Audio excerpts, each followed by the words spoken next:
Itu harus terjadi. Ini di dalam hidup kita sama sekali tidak mau apresiasi pada orang lain. Gimana kalau kamu baik? Itu tidak. Ya kan? Ya. Ini yang harus dibangun. Ya, ini langkah pertama diinfo. Langkah kedua adalah tadi saya katakan saya standar internasional, maka di dalam setiap coaching standar internasional harus menjelaskan dulu. Oke, saya melakukan coaching, sebelumnya saya menjelaskan apa itu coaching. Itu standar internasional. Itu harus supaya si klien saya itu bisa membedakan ini bukan itu, ini bukan mau minta solusi loh, ini bukan mau dapat pengarahan loh, ini bukan training, itu penting. Itu yang kedua.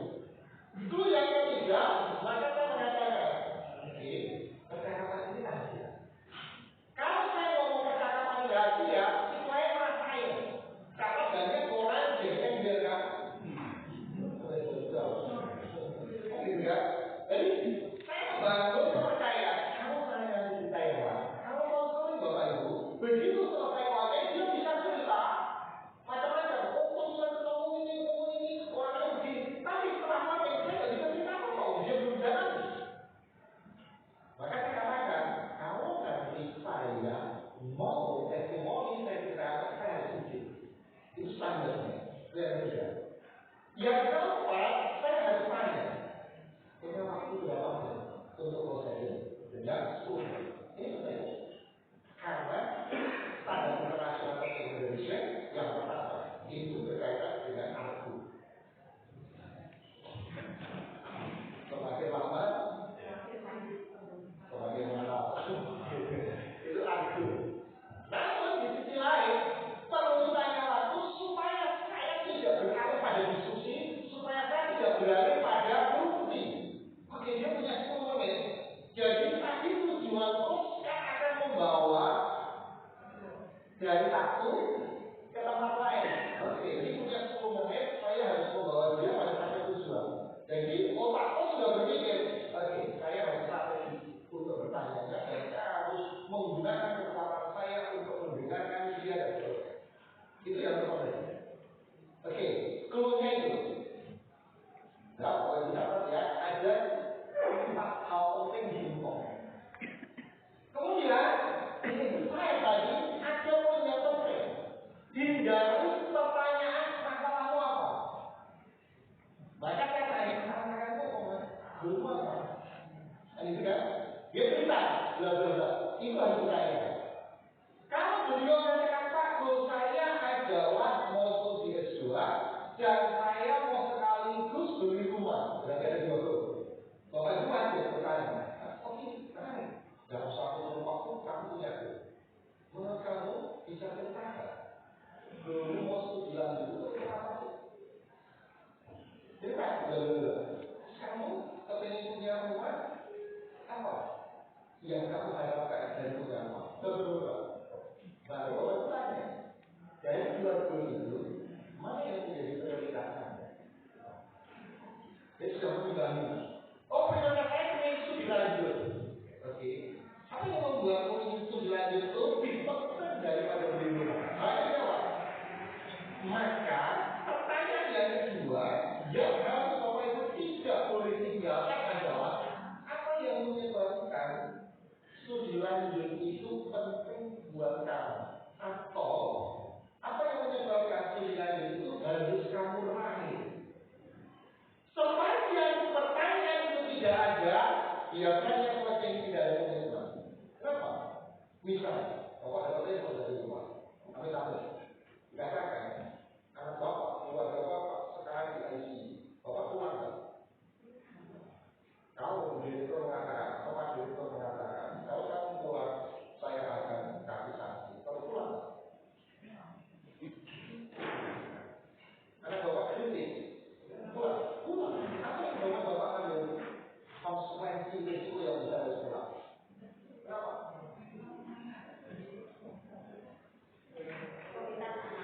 Karena penting. Kalau nggak, putra Bapak tadi bilang pulang nggak Bapak? Kenapa pulang? Kan tidak. Maka pertanyaan apa yang membuat kita itu penting apa? Itu harus menjadi sebuah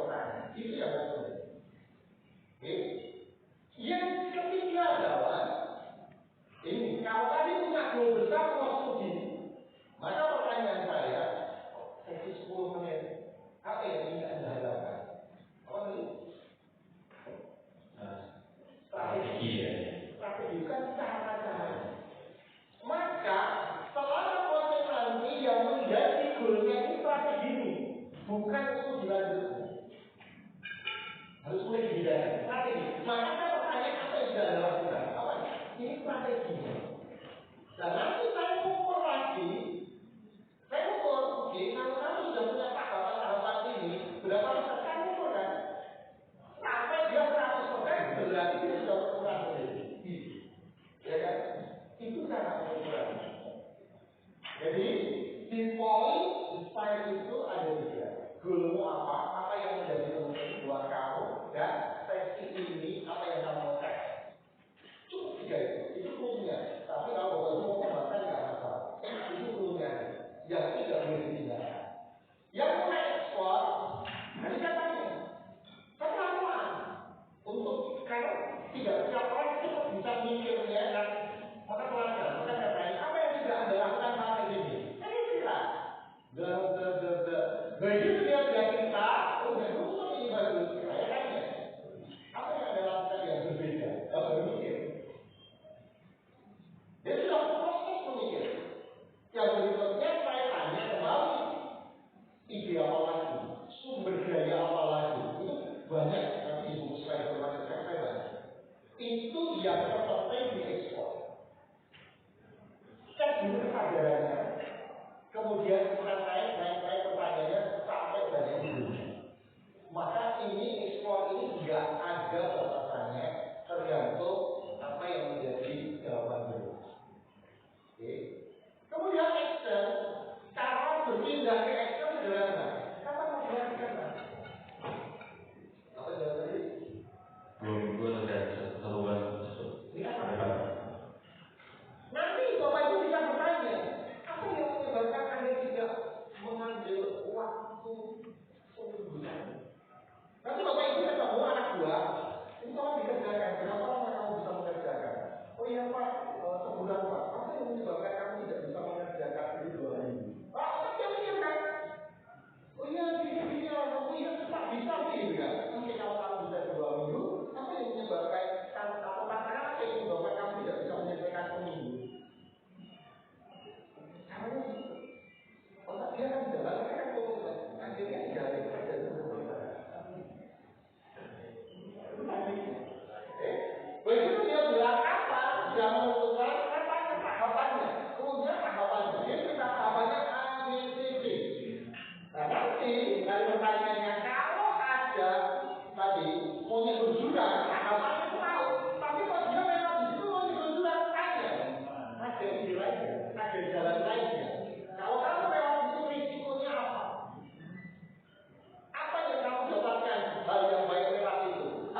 Kira-kira menurut Bapak Ibu, kenapa harus pakai yang benar?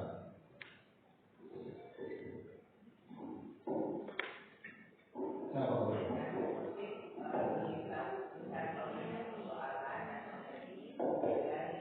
Bukan.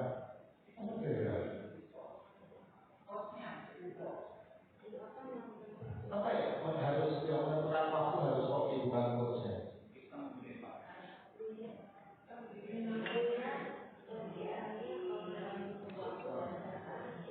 Bukan wawancara ya.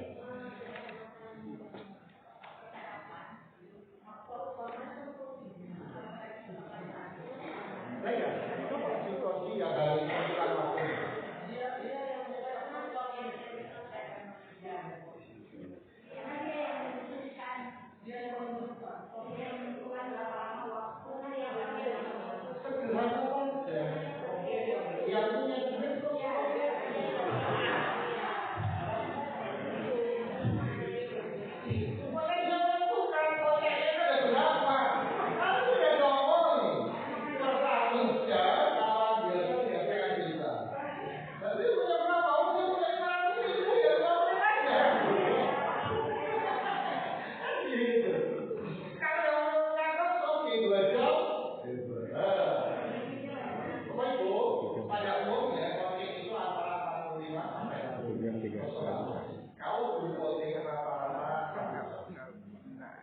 Tapi oleh karena itu kalau dia bilang 30 menit sebelum 3 atau 5 menit sebelum selesai, dan kalau percakapan selesai, ikut harus selesai.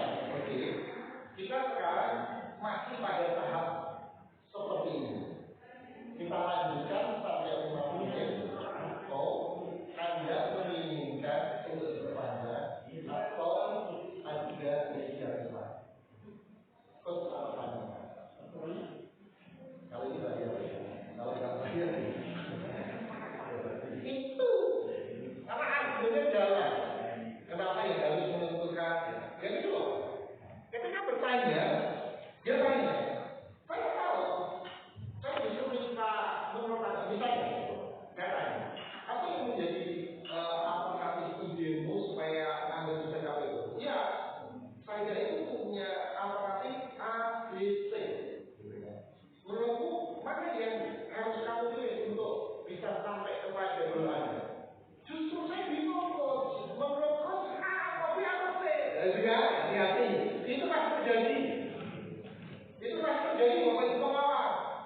Wah ini rasa kepengawasannya muncul. Oh iya, ada jam. Itu rasa kepengawasannya tadi. Oh iya, itu itu terkontrol. Hati-hati. Maka saya pergi. Menurut kamu, menurut kamu kebaikan A itu apa sih? Pasti kan kita boleh. Kemudian kebaikan B apa sih kita? Keunggulan B apa kita? Menurut kamu dari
dengan guru BK-nya ada beda.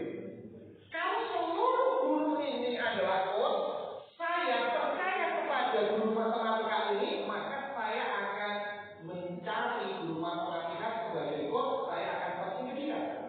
Akan terjadi sebuah relasi yang baik. Itu yang diharapkan.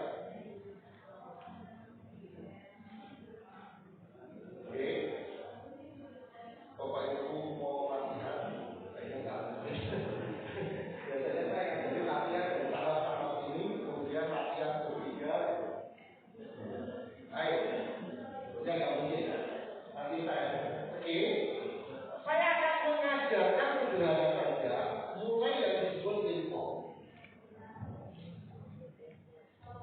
Oke. Saya akan ajarkan itu yang tidak Bapak Ibu tulis di mana.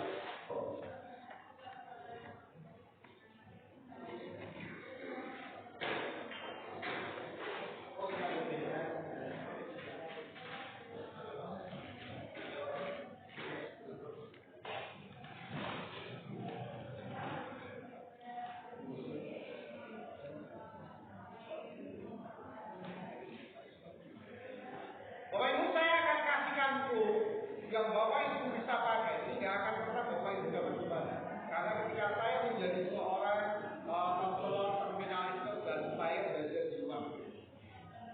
Teorinya sederhana. Nanti Bapak Ibu akan lihat teori yang sederhana. Saya akan ajarkan begini lagi.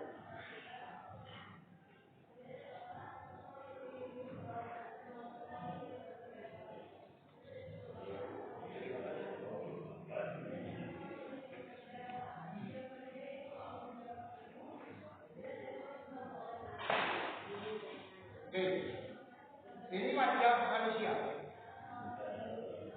Kalau saya berdiri, kalau menurut Bapak Ibu, ini kanan. Kalau menurut saya kan kiri. Tapi kalau menurut Bapak Ibu supaya mudah, ini kanan, ini kiri. Coba lihat telinga kiri. Saya kadang-kadang khawatir nggak tahu bedain kanan kiri.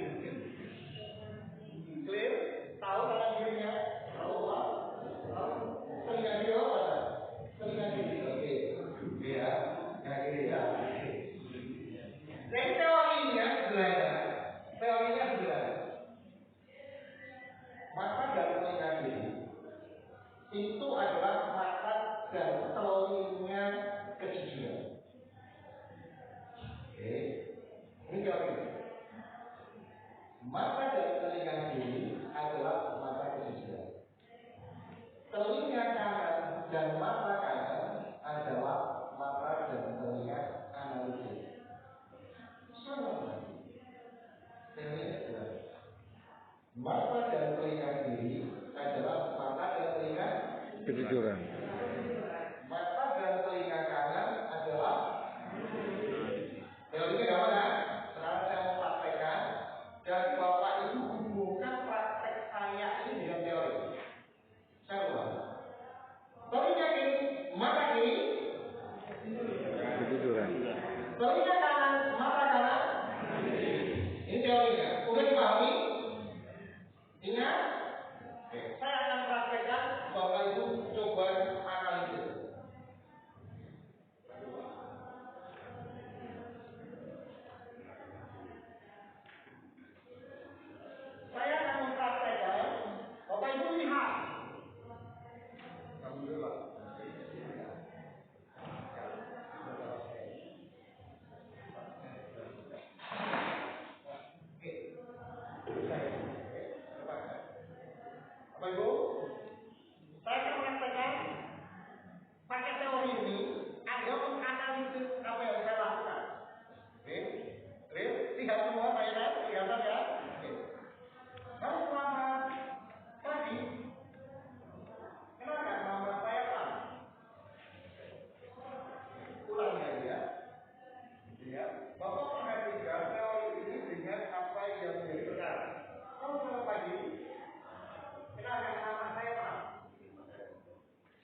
Coba Anda tanya.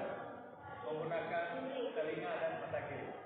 Apanya? Kejujuran. Iya apanya bos? Apanya? Saya sudah telinga kanan kiri, berarti apanya? Ya Bapak lihat apanya yang sudah saya demonstrasikan? Menanyakan nama.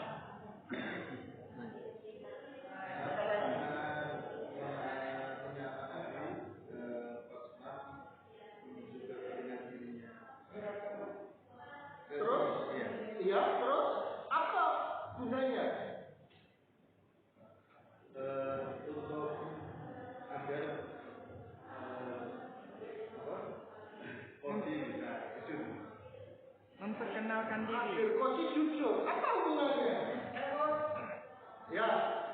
Pada saat tadi memperkenalkan diri, Koci berarti agak pertama. Oke, kemudian mungkin Pak Romo menelitinya ke iya, tapi itu hubungannya dengan teorinya apa? Mungkin lebih dominan arah kiri. Iya, arah hubungannya dengan teorinya apa? Siapa yang jujur? Koci. Si Koci jujur.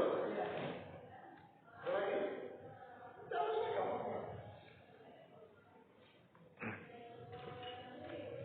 Pada saat bertanya, Coach, itu kan pandangan Coach ke arah kiri, karena mata Coach sebelah kanan. Oke. Jadi sebelah kanan, memandang dia. Sebelah kiri. Mata sebelah kiri. Ya. Jadi Coach mengorek jawaban dari sebelah kiri, kejujurannya. Gimana saya mengorek Maksudnya mengharap ada jawaban yang jujur dari. Mengharap ada jawaban jujur dari mata saya. Dari yang ditanyakan tadi. Jawabannya ke. Itu baru.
Begitu posisi saya seperti ini, mulut saya dekat dengan telinga beliau sebelah mana?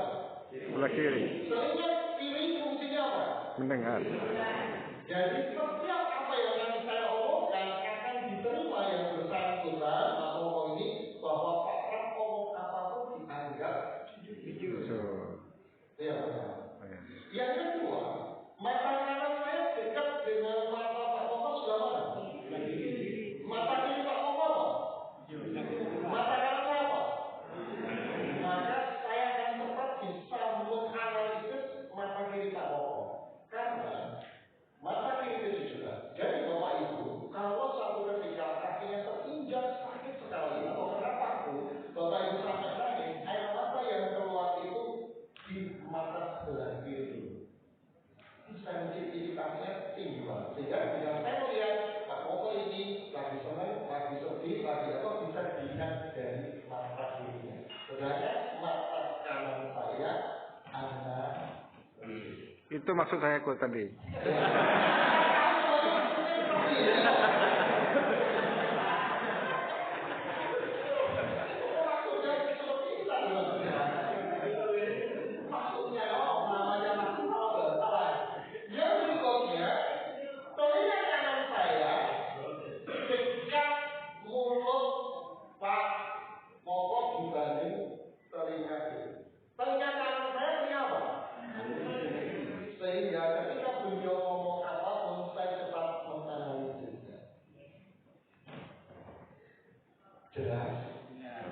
Saya hanya mau perjelas maksud Bapak Ibu semua.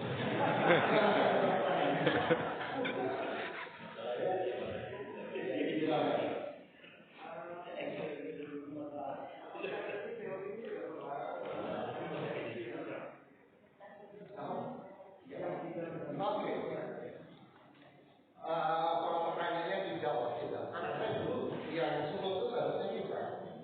Jadi waktu dia sekolah di Kindergarten internasional, waktu internasional tangan kanan kiri itu sama banget. Sehingga dia menjelaskan apa tangan kiri apa tidak masalah. Dan di rumah kami sudah sepakat dua tangan itu ada gerak Tuhan yang semuanya bisa digunakan. Sehingga kami tidak mengajari tangan kanan itu baik, tangan kiri buruk enggak. Kanan kiri juga dulu bisa mencek orang. Nah, anaknya juga betul. Kemudian masuk sekolah swasta yang nasional, begitu diminta guru, saya bisa ambilkan itu anak apa ini? Gurunya, kamu pakai tangan tangan yang baik mana? Bingung. Tangan baik yang mana? Kalau dia kan sama. Maka dia mau tahu tanya, apa? Tangan baik itu yang mana? Karena tahu ini ya, saya berjelasin. Lambat lagi sudah. Tapi sudah terlanjur sebetulnya tangan kiri juga kuat. Sehingga dua-duanya. Kamu tahu, waktu saya itu seorang profesor, itu kalau ngajar gitu. Kalau ngajar, ini nulis, bisa nyambung. Jadi ini nulis dari kanan, ini dari bidang ini.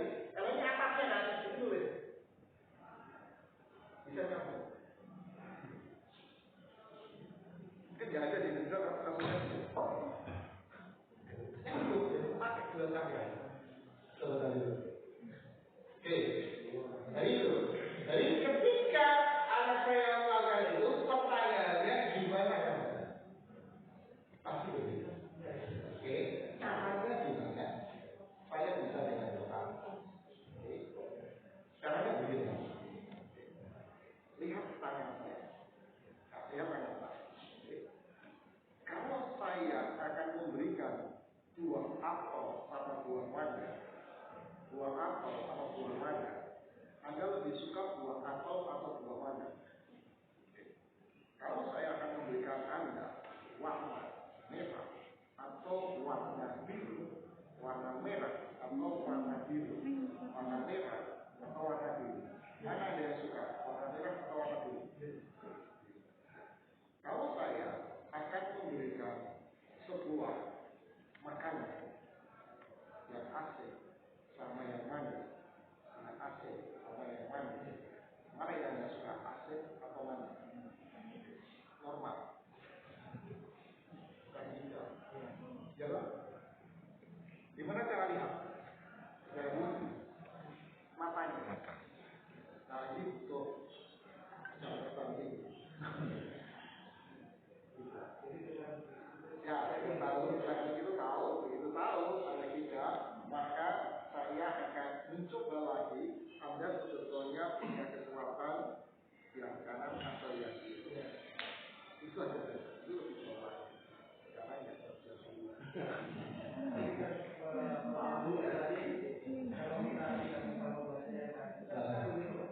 Ini general dulu. Ini secara general. Saya tidak secara general. Ya, memang, namanya cuma Argonya. Iya Ibu, silakan Ibu tadi ada. Bu. Silakan. Suara saya cukup kuat jadi. Silakan. Ya ini menarik banget, Coach. Inspiratif juga beberapa banyak hal baru terkait terutama terkait dengan penggunaan tangan kiri dan kanan. Saya pernah membaca bahwa ada beberapa penelitian yang mengatakan bahwa penggunaan tangan, terutama tangan kidal bagi seseorang itu kaitannya dengan kemampuan dia untuk bisa lebih kreatif. Jadi ada riset yang mengatakan bahwa ada kecenderungan orang menggunakan tangan kiri biasanya IQ atau visual sosial atau matematikanya jauh lebih baik gitu. Di guru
general normal, maka Anda bisa mempercepat untuk proses pemulihan atau penyembuhan atau apapun namanya. Dengan cara ketika anak itu menjelang tidur di petang hari, Anda bisa mengatakan secara konsisten yang bersamaan hidupnya seperti ini. Konsisten, kasih Bapak kalau bicara manusia di depan semua apa? Ini sudah terbukti dan banyak pengalaman. Jadi bisa mengakhiri konsisten, nanti akan mempercepat penormalan di dalam otak. Itu yang pertama. Yang kedua, ketika Bapak Ibu punya saudara yang sedang mengalami mungkin tidak sadar koma, Bapak ini masih bisa berbicara, Bapak Ibu bisa membaca ayat Alkitab, kitab suci Bapak Ibu bisa mengenalkan, Bapak Ibu bisa berdoa macam-macam, yang berdoa itu lihat sekali. Dia masih mampu mendengar. Maka di dalam rumah sakit yang menggunakan atau rumah sakit yang menerima orang-orang terdiabetes, dilarang dokter dan perawat untuk ngomong keras kali di pasien. Mentertawakan pasien dilarang. Kenapa? Meskipun dia dari sekarang, telinga kirinya masih bisa mendengar. Jadi banyak sekali bahwa yang bisa Bapak Ibu lakukan. Misalnya, nanti Bapak Ibu akan melakukan proses percakapan dengan putra putri Bapak Ibu. Maka kalau Bapak Ibu mau berbicara, memberikan nasihat dan sebagainya, berdirilah di sebelah kiri. Kenapa? Karena dia dengarkan. Kalau Bapak Ibu mau mengadakan diskusi, analisis, dudukkan di sebelah kanan. Dia analisis, otaknya kan jalan. Terus dibantu. Nah, pendekatannya seperti ini. Ibu-ibu, kalau jam 7 malam anak-anak masih main, hadapan ibu anak-anak jam 7 malam bukan main ini.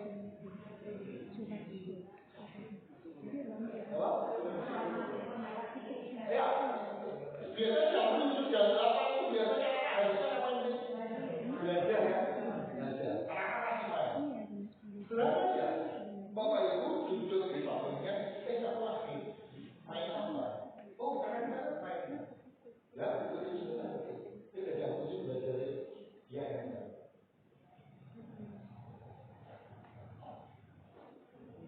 Banyak-banyak. Di dalam kita memahami neuroscience. Tapi Bapak Ibu, kalau mau melakukan coaching misalnya, kita misalnya, dia tahu, berdiri dulu kan? Siapa yang harus duduk dulu? Aku dulu kan? Saya ngomong, Pak, silakan duduk. Begitu dia duduk, Bapak Ibu ketika mau duduk, pegang kursi. Kita jadi kebaikan sekali. Hampir semua kepala sekolah itu makan ruang duduknya di bawah. Supaya tamu akan duduk di posisi dari ini. Kami buat lagi semua merata. Sehingga kalau swasta itu kan orang tua bukan anak-anak kepada sekolah. Mau bayar, tapi kalau ini orang tua semua nggak berapa lama kepada gurunya kan? Mau nggak bayar kok kalah? Oh nggak bayar kok kalah? Kan itu. Nah, maka Bapak Ibu bisa lakukan. Jikalau ibu-ibu misalnya kursi mati atau kursi berat, Bapak Ibu tinggal silakan duduk. Bapak Ibu ada ini itu kan seringkali yang bawa.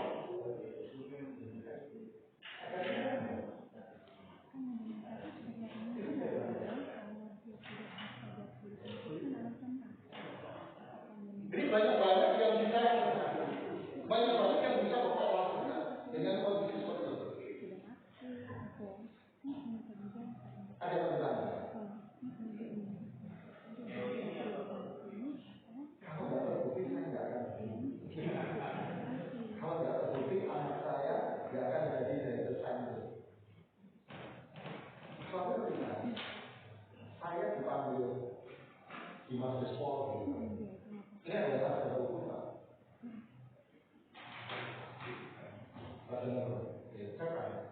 PKP itu boleh dibawa pulang. PKP. Tidak.